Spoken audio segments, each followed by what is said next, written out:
Goeiemôre almal, dis vir my 'n wonderlike voorreg om vanoggend weer 'n boodskap uit die Bybel met julle te kan deel.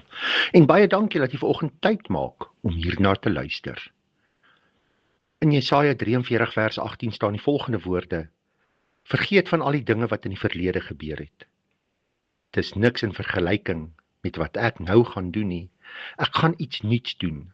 Dit het al reeds begin gebeur, sien julle dit nie?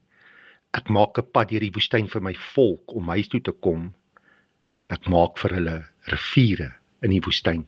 Geliefdes, vanoggend begin met hierdie belofte van moenie aan die ou dinge vashou nie. Moenie in die verlede bly klou nie. Kyk, God gaan iets nuuts maak. En dit het al begin. Sien julle dit dan nie? God se stem roep ons weg van die stagnasie en die nostalgie af. Weg van die gewig van gister se vrese en mislukkings.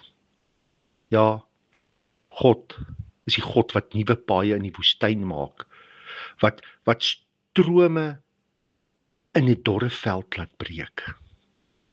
En dit is woorde wat vir ons troos en hoop bring, want dit beteken dat in die woestyn van jou bekommernisse maak God 'n pad. In die droogte van jou hart, daar laat hy water vloei. En waar jy net struikelblokke sien, daar bring hy 'n nuwe begin. Kom ons bid saam. Here, U is die God van nuwe dinge. Breek oop die woestyn van my hart. Laat U strome van lewe deur my vloei. Maak my oë oop om die werke te sien en my hande sterk om saam te bou aan die nuwe begin wat U bring. Here, leer ons om hierdie nuwe werke te vertrou.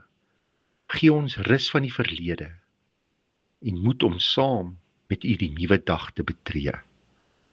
Ons bid, laat U lewe vandag deur ons vloei, sodat ons getuies kan wees van U goedheid. Amen. Geliefde, mag jy vandag leef met oop oë en oop hande, want die Here is besig om iets nuuts te maak en jy is deel van daardie wonder. Onthou, jy is 'n great blessing. Totsiens.